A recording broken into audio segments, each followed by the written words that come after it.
All right, ladies and gentlemen, welcome back to the channel. We're talking about the Green Bay Packers. In tonight's video would have been stomachable, but about 10 seconds ago, actually about maybe 2 minutes ago, Jordan Love just got injured on, like, what was it, the third to last play of the football game, and he limped off the field, and Malik Willis played the last two snaps. So hopefully by the time most of you guys are watching this video, we have a better indicator of Jordan Love's injury, or hopefully lack thereof.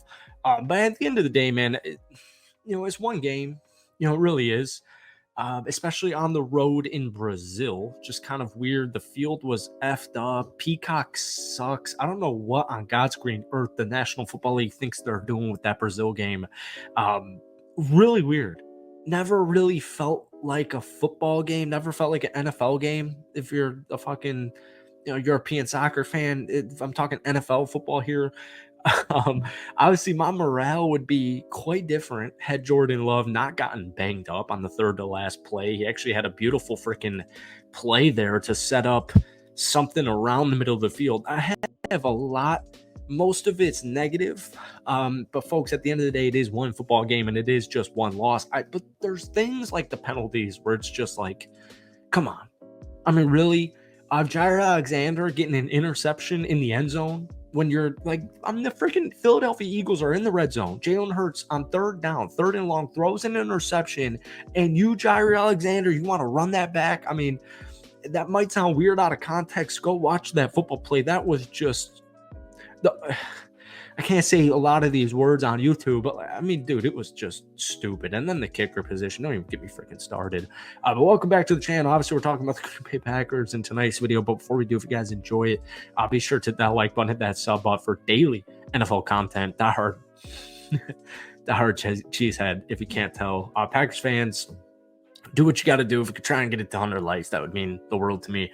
I mean, folks, at the end of the day, Jordan Love didn't play a good football game. 17 to 34, 260 yards, 2 touchdowns, and that just disgusting interception. Really should have been 2 interceptions, but it is what it is. Thankfully, Josh Jacobs in the running back department got it going in the second half. I mean, the Eagles defense got ridiculed so much, and the Eagles team in general got ridiculed so much at the end of last season because they just sold desperately. I mean, they were one of the best teams. I think they were the best team in the NFL in the first half of the season, and then feels like something hit, and they did a really good job addressing their secondary, which was pretty much the only issue with Philadelphia Eagles defense. And you saw it with guys like Quinyon Mitchell right out of the get-go. But I know you're going up against a really good team in the Philadelphia Eagles. Don't be fooled by that. What was it like, dude? It was a terrible loss to Tampa last season. What was it, like 30-9 or 30-12 or something just terrible? But this is a much different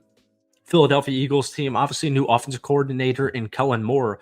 One positive, I love the way the Green Bay Packers defended the tush push. Hopefully that is kibosh. Doesn't really feel like football, but this game, man, I would be a lot more not happier, but I would be a little bit more enthusiastic because I think the potential is very obvious. I think this defense is extremely fast. Obviously, the offense is extremely fast. And you saw it specifically. Honestly, it felt like mainly Jordan Love just slipping. Felt like he was on a slip. It felt like every player on that field was on a slip and slide. We're out here in Brazil.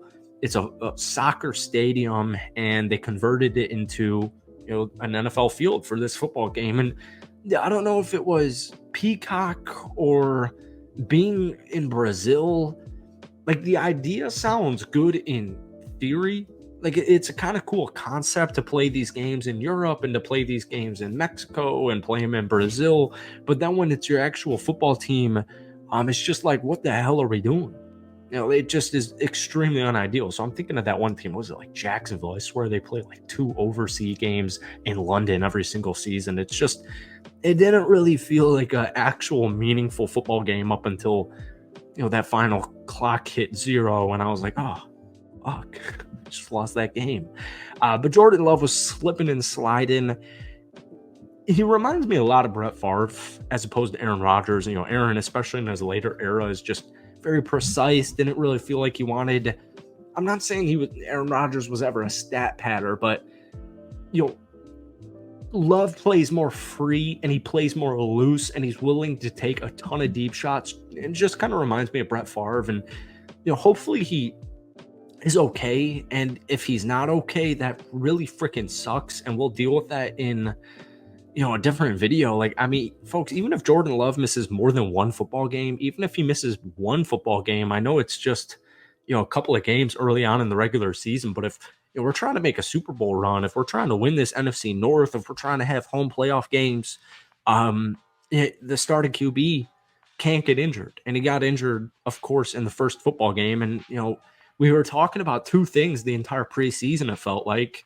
There were the obvious is, oh, what's Jeff Hafley's defense going to look like? And honestly, it looked pretty freaking good. I thought Jalen Hurts was pretty neutralized. I think Saquon Barkley did his thing a little bit, but I mean, going up against one of the best running backs in the NFL, like, yeah, he's going to get a couple of yards. He's going to score some touchdowns. His week one of the regular season, but there were two issues heading into our offseason that just lingered the entire offseason. And it's like, what's that backup QB looking like? We ripped Michael Pratt, we ripped Sean Clifford, and then you trade for Malik Willis once the preseason is over. And I don't feel comfortable or confident if any of these backup QBs have to step in, even if Jordan Love theoretically misses or hypothetically misses one football game. I don't feel comfortable or confident being 0-1 and having to rip one of these backups for a little bit. And the kicker position is obviously number two. I mean, the Packers, hate to even be this guy, but like, I'm a biased Packers fan. I mean, it should have been a Lions-Packers NFC Championship game. I mean, it really should have. And, Anders Carlson had his moments. He's a rookie, and they caught him. And they brought in Greg Joseph and for competition in the kicking room, and they caught him. And after the preseason ends, we ripped this kid named Braden Narvison, and he's 24 years old. He's from NC State. He played in a bunch of different colleges. He was in college for freaking forever. I mean, he's 24 years old. I was 24 a couple of weeks ago. And, he went 3 of 4. His long was 31. Went 2 of 2 on extra points. But, obviously looking at the final score, like the Packers lost by 5 points. And it's just obvious, like if Narvison made that, I swear it was like a 41, 42 yarder. Like it wasn't anything crazy. Like if we just had a freaking competent kicker, man, I just would feel a lot better about it. I honestly, like I even remember that game, like where Mason Crosby, I think it was like Thanksgiving, or I don't think it was Thanksgiving, but there was like a game Mason Crosby like a long time ago missed like 5 freaking kicks. And it just feels like ever since that day, ever since that game, I just have not felt comfortable with this kicking unit. And so it is what it is. We'll deal with the kicking as the season goes on. But at the end of the day, I need to know if Jordan Love's going to be okay. Hopefully Jordan's good to go for this upcoming week. I mean, he didn't look great. He didn't look terrible. He had some very bad moments, specifically more in the second half, fourth quarter. They got to get the red zone efficiency in. But I mean, it just is what it is. It sucks. But at the end of the day, none of this really even matters to me because I just need to know if Jordan Love's going to be okay. So thank you guys for watching. Hit that like button, hit that sub button. Give me your thoughts down below. A little upset. I know you guys are too. Peace.